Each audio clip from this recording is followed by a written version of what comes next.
Hello guys, welcome to architect. आगे बढ़ने से पहले आप लोगों ने मेरे चैनल को सब्सक्राइब नहीं किया है तो प्लीज चैनल को सब्सक्राइब कर दीजिए और बेल आइकन ऑन कर दीजिए, जिससे मेरा वीडियो आपके पास सबसे पहले पहुंचे। मैं आ गया हूँ फिर से एक बार आपके सामने, और आज अपन जो देखेंगे वो है कस्टम हुक्स। पहले तो अपन ने देखा हुक्स के बारे में, रिएक्ट हुक्स फंक्शनल कंपोनेंट के अंदर जो हुक्स अपन यूज करते हैं मेनली, उसके बारे में अपन ने डिस्कस किया था। और आज जो है वो मैं बताने जा रहा हूँ कस्टम हुक्स। तो आप लोगों ने अगर रिएक्ट हुक्स के बारे में नहीं देखा है तो मेरे सारे वीडियोस देख लीजिए।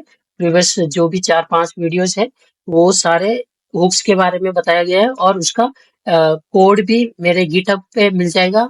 लिंक डिस्क्रिप्शन के अंदर मैं ऐड कर रहा हूँ, सारे वीडियोस के लिंक्स और कोड के लिंक। तो आप वहां पे भी जाके प्रैक्टिस कर सकते हैं कोड के थ्रू। तो चलिए मैं स्टार्ट करता हूँ कस्टम हुक्स के बारे में। और आज जो देखेंगे यहाँ पे कस्टम हुक्स क्या होता है, कैसे यूज होता है, और क्यों करते हैं इसका यूज। सो फर्स्ट तो समझिए व्हाट इज कस्टम हुक्स। तो custom hooks is a reusable piece of logic that can be shared among components। तो क्या होता है, यहाँ पे आप अपने एप्लीकेशन के अंदर जितने भी कंपोनेंट्स होते हैं, राइट, तो उसके लिए क्या करते हो, वहां पे कुछ ऐसे लॉजिक लिखते हो जो कि सारे कंपोनेंट के अंदर यूज होते हैं। ठीक है, तो उसका लिए अपन क्या करते हैं, यहाँ पे एक कस्टम हुक बना देते हैं। ठीक है, कस्टम हुक बनाते हैं जिसके थ्रू अपन क्या करते हैं, एक ही जगह सारा लॉजिक लिख दो। ठीक है, वो लॉजिक है वो एक जगह लिखा जाता है एक कंपोनेंट के अंदर, जिसको बोलते हैं कस्टम कंपोनेंट। ठीक है, और उसके बाद उसका यूज किया जाता है सारे कंपोनेंट के अंदर जहाँ पे भी वो यूज कर रहे हैं। ठीक है, तो ये होता है अपना कस्टम हुक्स। इसका अब क्रिएट करते वक्त आपको क्या करना है, यूज कीवर्ड का यूज करते हैं, जिसके थ्रू डिनोट करता है कि वो कस्टम हुक्स है, एक हुक्स क्रिएट किया गया है। ठीक है, तो इसके लिए अपन को यूज कीवर्ड का यूज करते हैं जब भी उसको यू नो बनाते हैं। ठीक है, तो ये होता अपना कस्टम हुक्स। चलिए मैं एग्जांपल के थ्रू आपको समझाता हूँ। तो मैं जाता हूँ कोड एडिटर के अंदर। मैं कोड एडिटर के अंदर आ गया, और यहाँ पे देखिए अब क्या करता है, यहाँ पे मैं क्या करता हूँ, पहले तो एक कंपोनेंट बनाना है मुझे, राइट। यहाँ पे मैं कंपोनेंट बना देता हूँ। तो यहाँ पे फॉर्म नाम से एक कंपोनेंट बनाया, फॉर्म.js बनाया मैंने। और इसके अंदर मुझे क्या करना है, यहाँ पे मुझे यहाँ पे एक फॉर्म बनाना है, राइट। तो मैं यहाँ पे फॉर्म बनाना स्टार्ट करता हूँ। ठीक है, तो इसके अंदर पहले तो अपन को इंपोर्ट करना है रिएक्ट को। ठीक है, मैं रिएक्ट को इंपोर्ट किया, और रिएक्ट को इंपोर्ट करने के बाद मैं यहाँ पे बना रहा हूँ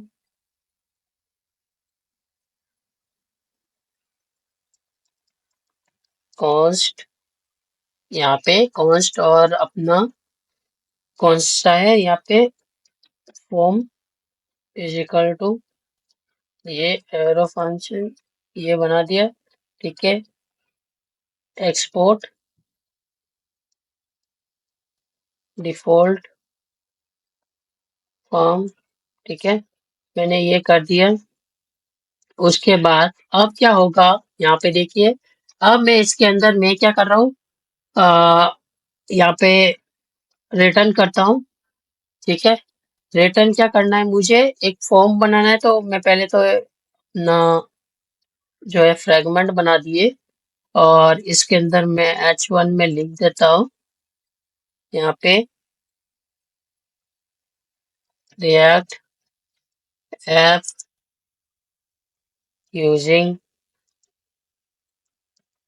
कस्टम हुक। ठीक है, तो ये मैंने रिएक्ट ऐप बना रहा हूँ कस्टम हुक्स का यूज करके। ठीक है, तो यहाँ पे अब मेरे को क्या करना है, फॉर्म बनाता हूँ। ठीक है, यहाँ पे मैं देखो एक फॉर्म बनाया, यहाँ पे मैं लेबल लिखा। ठीक है, यहाँ पे लेबल के अंदर यहाँ पे फर्स्ट नेम लिखा। ओके, फर्स्ट नेम के बाद यहाँ पे मैंने एक इनपुट बनाया। ओके, यहाँ पे इनपुट बना रहा हूँ, इनपुट बनाया, और इनपुट यहाँ पे टाइप, यहाँ पे टाइप मैंने लिखा टेक्स्ट। ठीक है। इनपुट टाइप यहाँ पे टेक्स्ट है और अपना यहाँ पे जो आएगा वो है अपन पास करें यहाँ पे क्या पूरा स्टेट जो भी यहाँ पे आ रहा है फ्रॉम द कस्टम हुक से आएगा अपना। ठीक है, तो यहाँ पे फर्स्ट नेम। ठीक है, तो मैंने ये फर्स्ट नेम कर दिया। ओके, तो ये हो गया अपना यहाँ पे एक फील्ड। ठीक है, अब अपन को चाहिए यहाँ पे दूसरा फील्ड, तो मैं इसी को कॉपी करता हूँ। ठीक है, इसी का कॉपी करके मैं यहाँ पे क्या कर देता हूँ, यहाँ पे लास्ट नेम लिख देता हूँ। यहाँ पे लास्ट नेम हो गया, यहाँ पे भी लास्ट नेम करना पड़ेगा मुझे। ठीक है, तो यहाँ पे दोनों हो गए, फर्स्ट नेम और लास्ट नेम मैंने यहाँ पे बना दिया। अब मैं क्या करता हूँ, मेरे को क्या करना है, यहाँ पे ब्रेक लाइन किया मैंने और अब मैं क्या करूंगा, यहाँ पे दो बटन बनाता हूँ। ठीक है, दो बटन क्यों बना रहा हूँ, क्योंकि मुझे क्या करना है ना, मुझे जब भी मैं कॉल करता हूँ किसी बटन पे क्लिक करता हूँ, ठीक है, कोई भी बटन हो, यहाँ पे एक अभी जैसे दो फॉर्म है अपने, सॉरी दो फील्ड है। ठीक है, हो सकता है 50 फील्ड हो। ठीक है, तो अपन क्या करेंगे, यहाँ पे बटन भी वैसे लॉजिकली अपन बना सकते हैं ग्लोबली। ठीक है, बट यहाँ पे क्या करना है, आपका जो बटन बना है, ठीक है, तो ये बटन बना है ना, इस बटन पे क्लिक करेंगे तो वो पर्टिकुलर इनपुट बॉक्स क्या होगा, रीसेट हो जाएगा। ठीक है, रीसेट करने के लिए अपन क्या करेंगे, यहाँ पे लॉजिक लिखेंगे। ठीक है, तो टाइप में यहाँ पे कर देता हूँ। ठीक है, बटन। ठीक है, मैंने बटन कर दिया टाइप और ऑन क्लिक। ठीक है, यहाँ पे सॉरी, ठीक है, ऑन क्लिक मैंने किया। ओके, ऑन क्लिक मैं यहाँ पे क्या कर रहा हूँ, अब यहाँ पे फर्स्ट नेम, राइट, यहाँ पे फर्स्ट नेम डॉट, यहाँ पे रीसेट, यहाँ पे अपना एक क्या होगा, रीसेट का एक फंक्शन। ठीक है, तो रीसेट का ये जो फंक्शन है, मैं इसको स्मॉल केस में करता हूँ। ठीक है, तो मैंने ये रीसेट को यहाँ पे कॉल कर दूंगा। ठीक है, तो यहाँ पे क्या रीसेट होगा अपना, अब यहाँ पे क्या रीसेट होगा, यहाँ पे मेरे को लिखना है रीसेट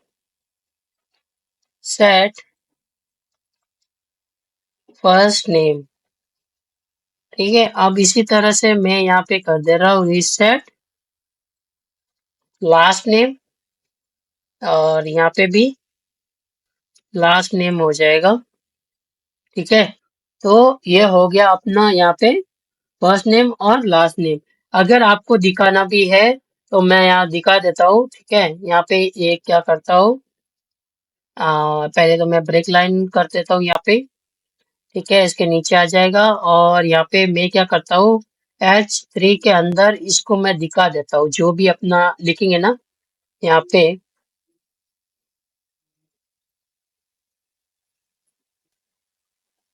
फुल नेम। अब मेरे को यहाँ पे फुल नेम दिखाना है, तो first name dot value and last name dot value.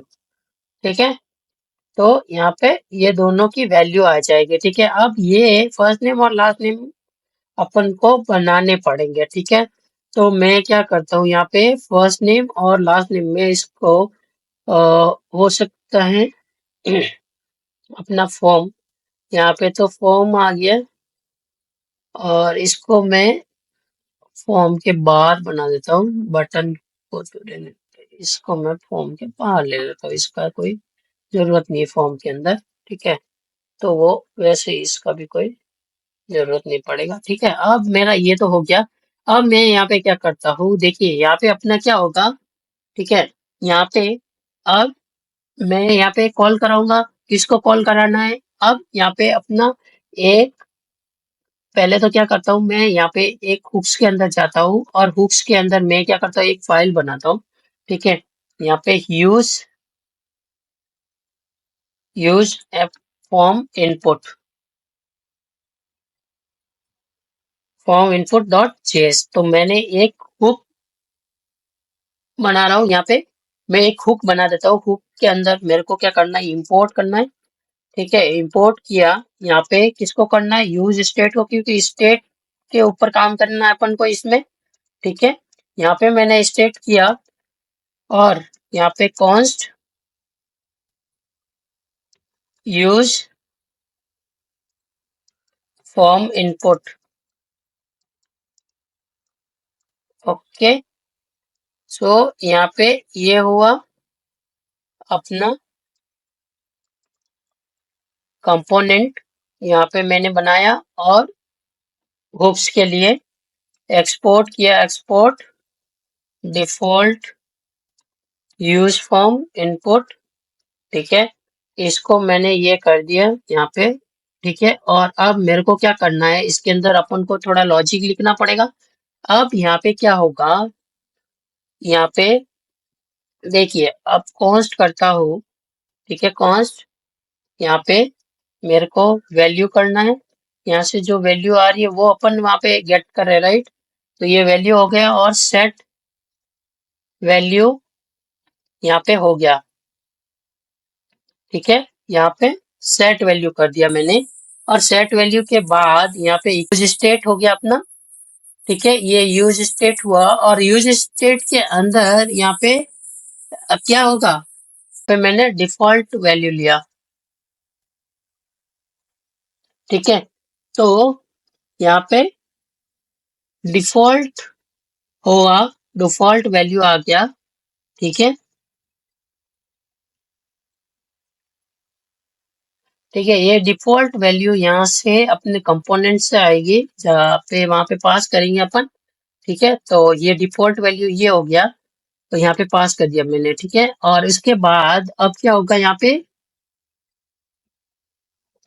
Const, यहाँ पे रीसेट का अपना एक फंक्शन बनाया था। ठीक है, यहाँ पे वो रीसेट का फंक्शन यहाँ पे कॉल होगा। ठीक है, तो इसके कॉल करते वक्त यहाँ पे सेट वैल्यू करना अपन को। सेट वैल्यू के अंदर यहाँ पे क्या करेंगे, डिफॉल्ट वैल्यू। ठीक है, वो जब भी कॉल करेंगे यहाँ पे डिफॉल्ट वैल्यू आ जाएगी। और उससे पहले आग, अगर आप चेंज करते हो, ठीक है, यहाँ पे अगर चेंज करते हो, वो ऑन चेंज वाला लिखा है अपन ने, हैंडल चेंज वहां पे करते हैं। ठीक है, कॉन्स्ट हैंडल चेंज। ठीक है, क्योंकि वहां पे अपन ने ये जो है ऑन चेंज पे क्लिक करेंगे तो वहां पे वो चेंज हो जाना चाहिए, राइट, क्योंकि अपन स्टेट यहाँ पे मैनेज कर रहे हैं। तो मैनेज करने के लिए अपन ने ये यहाँ पे फंक्शन बना दिया यहाँ पे। ठीक है, और इस फंक्शन पे क्लिक करेंगे। अब यहाँ पे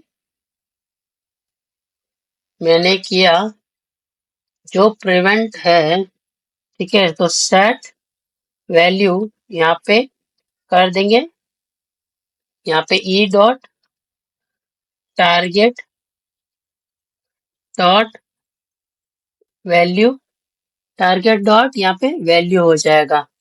ठीक है, तो ये हो गया अपना यहाँ पे हैंडल चेंज। अब यहाँ पे क्या करना है मुझे, हैंडल चेंज यहाँ पे रिटर्न करना पड़ेगा। यहाँ पे रिटर्न करता हूँ हैंडल चेंज को। ठीक है, अब मैं यहाँ पे रिटर्न करता हूँ। ओके, यहाँ पे क्या किया मैंने, वैल्यू। ठीक है, रिटर्न क्या कर रहा हूँ, वैल्यू करूंगा, और ऑन चेंज करना है मुझे, right, on change, on change अपना। ठीक है, ये वाला ऑन चेंज, और एंड चेंज के कॉलम में यहाँ पे हैंडल चेंज अपना जो फंक्शन है, राइट, ये पास किया। और दूसरा उसके बाद में क्या है, रीसेट, रीसेट पास करना है, राइट, फॉर दिस कंपोनेंट। ठीक है, रीसेट के बाद अपना कुछ नहीं है। ठीक है, तो ये मैंने क्या किया, यहाँ पे रिटर्न करवा दिया ये इस कंपोनेंट से। ठीक है, तो अब आप लोग देखिए, इसको मैं क्या करता हूँ, अब अपना जो फॉर्म इनपुट है अपन को वहां पे यूज करना पड़ेगा। तो मैं गया फॉर्म के अंदर, यहाँ पे क्या करता हूँ मैं, अब यहाँ पे पहले तो इंपोर्ट करना है इसको, तो इंपोर्ट तो कर देंगे अपन। यहाँ पे क्या करता हूँ, कॉन्स्ट, और यहाँ पे फर्स्ट नेम आया, first first name is equal to यहाँ पे ये अपना, ठीक है। और वैल्यू यहाँ पे मैंने डिफॉल्ट क्या लिया, एम्प्टी वैल्यू, ठीक है। तो इनिशियल वैल्यू ये हो जाएगी अपनी, और ये कर दिया, इसको मैंने ये किया, और यहाँ पे लास्ट नेम भी मैं कर देता हूँ, ठीक है। ये हो गया अपना लास्ट नेम, तो फर्स्ट नेम और लास्ट नेम को कर दिया, ये कर दिया, ठीक है। अब ये अपना हो गया। अब मैं क्या करता हूँ, इस फॉर्म को इंपोर्ट करना अपने ऐप के अंदर रन करने के लिए, ठीक है। तो मैं इसको कमेंट कर देता हूँ, ठीक है। और यहाँ पे मैं क्या करता हूँ, अपने फॉर्म को इंपोर्ट करा देता हूँ, ठीक है। ये कर दिया, और सॉरी, यहाँ पे मैं क्या करता हूँ, इंपोर्ट किया फ्रॉम कंपोनेंट से, ठीक है। अपना कंपोनेंट से आ रहा है, तो ये कर दिया यहाँ पे इंपोर्ट। ओके, तो फॉर्म यहाँ पे इंपोर्ट हो गया, फॉर्म्स नहीं है वो फॉर्म है। ओके, सो यहाँ पे अपना फॉर्म इंपोर्ट हो गया। अब मैं चाहता हूँ ब्राउजर के अंदर और रन करके देखते हैं कैसा चलता है। तो अब अपना एप्लीकेशन देखो कुछ इस तरह से दिख रहा है। अब मैं क्या करता हूँ, यहाँ पे लिखता हूँ RC, और इधर लिखता हूँ टैग, ठीक है। तो मैंने RC टैग लिखा, तो ये देखो फुल नेम यहाँ पे प्रिंट हो रहा है, ठीक है। अब मैं क्या कर रहा हूँ, फर्स्ट नेम को यहाँ पे क्लियर रीसेट कर देता हूँ। तो देखिए लास्ट नेम यहाँ पे दिख रहा है, लास्ट नेम अभी है, लेकिन यहाँ पे क्या हो रहा है ना, इंटरनली अपन ने लॉजिक लिखा एक पे, खाली एक ही कंपोनेंट बनाया, वहां पे लॉजिक पूरा वहां पे लिख दिया। अब वो क्या हो रहा है, लॉजिक शेयर हो रहा है अपने इन दोनों इनपुट के साथ में, इस इनपुट पे भी, इस इनपुट पे भी। तो इस पे भी क्लिक करूंगा तो ये भी क्लियर हो जाएगा। अब देखिए खाली अगर मेरे को RC करना है यहाँ पे, तो यहाँ पे खाली RC दिख रहा है, राइट। तो ये लॉजिक कहाँ से आ रहा है ना। अब देखिए मैं इसमें लिखता हूँ RC, और मैं लास्ट नेम पे क्लिक कर रहा हूँ, नहीं हो रहा क्लियर, राइट। तो इस तरह से ये होता है कस्टम हुक्स, और कस्टम हुक्स का इस तरह से यूज करते हैं अपन रिएक्ट के अंदर, और इस तरह से एक लॉजिक बना सकते हैं और शेयर कर सकते हैं अपने कंपोनेंट के अंदर, ठीक है गाइस। तो मैं अगेन रिपीट कर रहा हूँ, आप लोगों ने अगर मेरे कस्टम हुक्स और कस्टम हुक्स और हुक्स को नहीं देखा है, तो आप जाइए और प्रीवियस वीडियो को देख लीजिए। चार पांचों हुक्स मैंने यहाँ पे कर रखे हैं। यूज इफेक्ट हो गया, कॉल बैक हो गया, यूज मेमो हो गया, बहुत ही ज्यादा यूजफुल है। तो आप लोग वहाँ पे देख सकते हैं, कोड के थ्रू एग्जाम्पल भी मैंने दे रखा है, और कोड भी पुश कर रखा है मेरे गिट पे, डिस्क्रिप्शन के अंदर मिल जाएगा आपको लिंक, और वहाँ पे जाके देख सकते हैं। थैंक यू गाइस, एंड आज का टॉपिक अपना यहीं खत्म होता है, और मिलते हैं आगे नेक्स्ट वीडियो में न्यू टॉपिक के साथ में। और अगर आप लोगों ने अभी तक मेरे चैनल को सब्सक्राइब नहीं किया है, तो प्लीज चैनल को सब्सक्राइब कर दीजिए और बेल आइकन ऑन कर दीजिए, जिससे आप लोगों को सबसे पहले मिल सके मेरा वीडियो।